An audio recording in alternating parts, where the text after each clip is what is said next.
Mungkin Anda pernah lihat mesin ini ya, entah itu di film atau pas lagi jalan-jalan lewat daerah tertentu. Ada kayak kepala kuda dari besi gitu yang ngangguk-ngangguk terus nggak berhenti di tengah lapangan.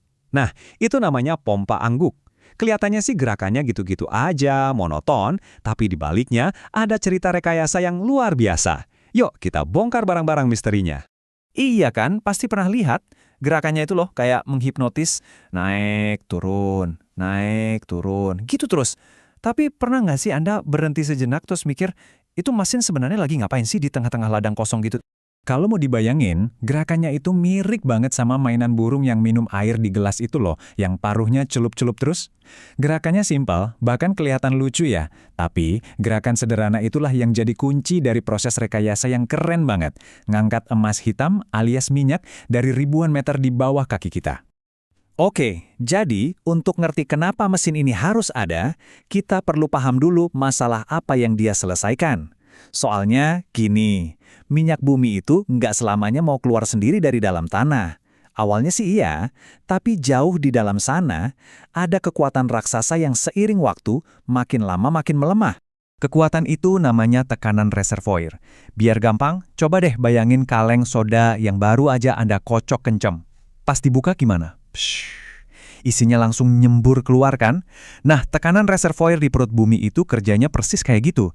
Dia yang dorong minyak buat naik ke permukaan secara alami. Jadi, pas sumur baru dibor, tekanannya kan masih kuat banget tuh. Minyaknya ngalir deras. Tapi, seiring berjalannya waktu, makin banyak minyak yang diambil, ya tekanannya makin lemah. Akhirnya, alirannya jadi pelan, terus berhenti total. Sumurnya seolah-olah mati. Nah, pas sumur ini mati, disinilah para insinyur datang bawa solusi yang jenius. Namanya artificial lift atau pengangkatan buatan. Ini adalah teknologi yang tujuannya, yaitu buat membangunkan lagi sumur-sumur yang udah gak berproduksi. Di dalam keluarga artificial lift ini ada 3 metode utama. Yang pertama, ia si pompa angguk yang ikonik itu. Yang kedua, ada pompa submersible electric atau ESP yang kerjanya di dalam sumur.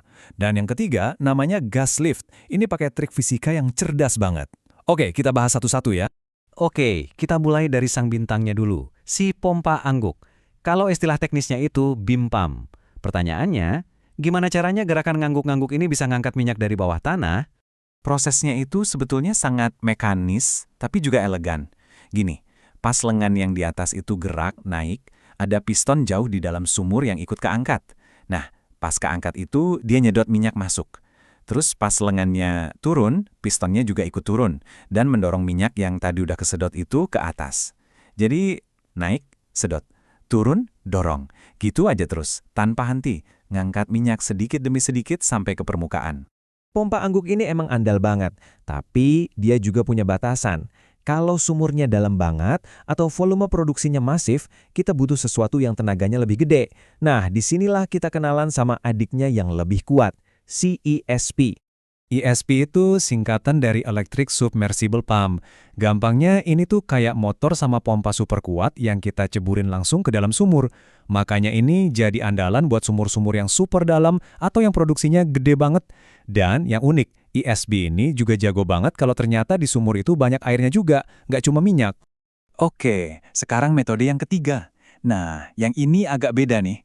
Kalau pompa angguk sama ESP itu kan pakai kekuatan mekanik, kayak otot gitu, buat ngangkat minyak. Kalau gas lift, pendekatannya lebih ke akal-akalan fisika. Dia lebih fokus buat mengubah sifat si minyaknya itu sendiri.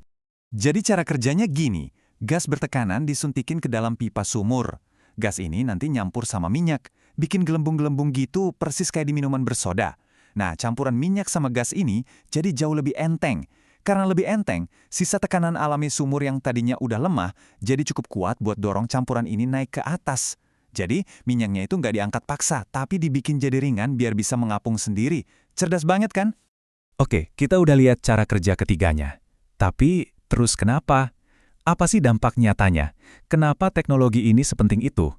Nah, ini dia nih bagian yang paling bikin kaget. Betul, puluhan tahun. Coba deh bayangin. Teknologi artificial lift ini bisa bikin satu sumur minyak terus ngasih hasil selama puluhan tahun setelah sumur itu harusnya udah kering kerontang dan ditinggalin.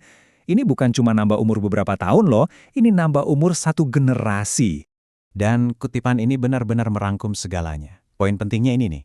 Sebagian besar produksi minyak di dunia sekarang ini tuh datangnya dari sumur-sumur tua yang butuh alat bantu napas ini. Tanpa pompa-pompa ini, pasokan energi yang kita pakai tiap hari, wah, ceritanya bakal jauh-jauh berbeda. Jadi, kalau kita simpulkan dampaknya gimana, teknologi ini benar-benar memaksimalkan setiap tetes minyak dari sumur.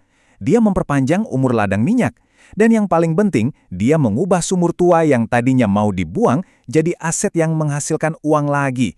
Intinya, inilah tulang punggung efisiensi di industri energi zaman sekarang. Nah, sebelum kita tutup, saya punya satu pertanyaan buat Anda. Anggap aja ini tantangan kecil buat direnungkan. Soal mana sih pencapaian rekayasa yang lebih hebat?